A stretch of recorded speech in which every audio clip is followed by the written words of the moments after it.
ठाकरे शिवसेनेच्या वतीने कुडाळात चक्काजाम आंदोलन। निवडणुकीच्या पूर्वी लाडक्या बहिणींसाठी एसटीच्या प्रवासात महिलांना 50% सवलत देण्यात आली होती, परंतु आता निवडणुकीनंतर पुन्हा सरकारने एसटीच्या तिकिटात दरवाढ केली असून ही दरवाढ अन्यायकारक आहे। ठाकरे शिवसेनेच्या वतीने या दरवाढीचा निषेध करतो असं सांगत दरवाढ रद्द झाली नाही तर हे आंदोलन आणखीन तीव्र करणार असा इशारा माजी आमदार वैभव नाईक यांनी यावेळी दिला। कुडाळ इथं ठाकरे शिवसेनेच्या वतीने चक्काजाम आंदोलन करत ठाकरे शिवसेनेनं दरवाढीचा तीव्र निषेध केला। यावेळी संजय पडते, राजन नाईक, जान्हवी सावंत, अतुल बंगे, मंदार शिरसाट आदींसह पदाधिकारी आणि कार्यकर्ते उपस्थित होते। तो बाळासाहेब ठाकरे शिवसेनेच्या वतीने आंदोलन सुरू आहे आणि सिंधुदुर्ग जिल्ह्यात जिल्हा प्रमुख संजय पडते यांच्या नेतृत्वाखाली कुडाळमध्ये आज चक्काजाम आंदोलन या ठिकाणी केलं आहे। खरं तर निवडणुकीच्या पूर्वी सरकारने वेगवेगळ्या घोषणा केल्या होत्या आणि निवडणुकीमध्ये गेल्या 2 वर्षांमध्ये निवडणुकीच्या आधी सरकारच्या विरोधात वातावरण होतं आणि त्यामुळे वारेमाप आश्वासनं दिली आणि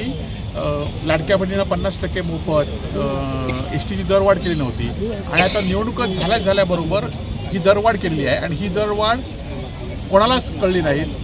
एवढंच कशाला परिवहन मंत्र्यांना सुद्धा ही दरवाढ माहिती नाही आहे आणि 15% दरवाढ केलेली आहे आणि ही दरवाढ लाडक्या बहिणीची योजना होती किंवा लाडक्या बहिणींना निवडणुकीच्या काळात जास्त संधी दिली होती त्यांना सुद्धा आता 50%पेक्षा 35% सवलत आता या 15% दरवाढीमुळे मिळणार आहे आणि त्यामुळे आज सर्वसामान्य लोकांना आपण बघितलं असाल की नुसतं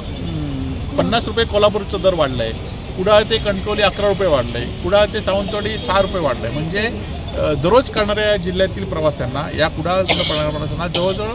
10-15 रुपये फरक पडलेला आहे आणि त्यामुळे एकीकडे हा फरक झाला आहे, दुसरीकडे आपण बघितलं असाल की एसटीची दुरावस्था आहे, एसटी कुठे उपलब्ध नसतात। आज वाडी वस्त्यावरच्या ज्या वस्तीच्या एसटी होत्या त्या बंद गेल्या 2-2.5 वर्षामध्ये झाल्या आहेत आणि आता तर ही वेगळी योजना राबवली आहे की वस्त्याच्या योजना बंद करण्यासाठी टायमावरच एसटी सोडत नाहीत, 7ची एसटी 9 वाजता आणि त्यामुळे प्रवासी मिळत नाहीत आणि मग भारमान म्हणून त्या एसटी बंद केल्या जातात आणि त्यामुळे आज मुंबईला जाणारी एकही एसटी आज सिंधुदुर्ग जिल्ह्यातून सुरू नाही। आज अनेक भरतीची पदं रिक्त आहेत, त्यामुळे एसटीची दुरवस्था झाली असताना सरकार आज योजना जाहीर करते परंतु सरकार एसटीला पैसे देण्यात आहे आणि त्यामुळे सर्वसामान्यांची वाहतूक करण्यास एसटीचा आज कंपाऊंड मोडलेला आहे आणि आज या 15% भाडेवाढीमुळे लोक आधीच महागाईच्या ह्याच्यात गेलेले आहेत, पेट्रोल डिझेलचे गॅसचे दर वाढले आहेत आणि यातनं हा सुद्धा एक सरकारने निवडणुकीनंतर पहिला दणका दिलेला आहे आणि त्याचा आम्ही उद्धव बाळासाहेब ठाकरेंच्या वतीने निषेध करतो आणि ही जर भाडेवाढ पुरवत नाही आली, एक कमी नाही झाली तर आम्ही त्या ठिकाणी पुन्हा एकदा असंच आंदोलन संपूर्ण महाराष्ट्रात उद्धवजींच्या नेतृत्वाखाली करणार आहोत आणि त्याचाच एक भाग म्हणून आज कुडाळमध्ये आंदोलन झालेलं आहे। शिक्षण विभाग असेल किंवा परिवहन विभाग असेल, मंत्र्यांना विश्वास न घेताच निर्णय घेतले गेले। मुख्यमंत्र्यांनी हे निर्णय घेतले तर बोला आता सरनाईक पण तसंच म्हणाले की मला ह्यातलं काहीच माहीत नाही। खरं तर गेल्या 2 महिन्यामध्ये मुख्यमंत्री देवेंद्र फडणवीस झाल्यानंतर सगळ्या खात्याचा कारभार तेच चालवत आहेत। आज आपण बघितलं असेल की सगळ्या PA मंत्र्यांना PA कोण द्यायचे आहेत, इथपासून 100 दिवसात कार्यक्रम काय द्यायचा हा सगळा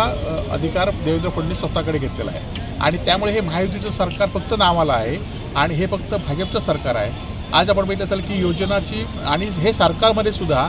ज्यावेळी एखादी योजना चांगली झाली त्या सगळे त्याचा बोर्ड लावत असतात। आज लाडकी बहिणीचं बघितलं देवाभाऊ वेगळे,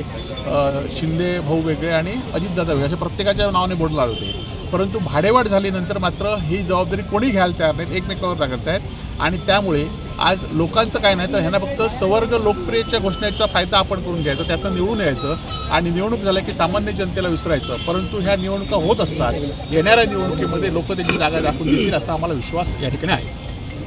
आणि ताज्या बातम्यांसाठी कोकण एक्सप्रेस डिजिटल न्यूज चॅनलला सबस्क्राईब करा,